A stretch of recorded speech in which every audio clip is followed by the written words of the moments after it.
kalpas di ano yun, yung quarterly meeting me with the Council of Peso here in Ilocos Norte ket ada updates me nabalbal yan DJ reports me medyo timbado ti process na pati DJ career guidance amin nga peso tata ti focus min ket included ti grade 10 of course 11 and 12 including college pa rin and then as what was mentioned by RD Christian Ray Season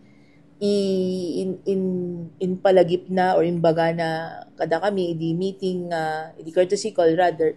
na may include ti discussion ti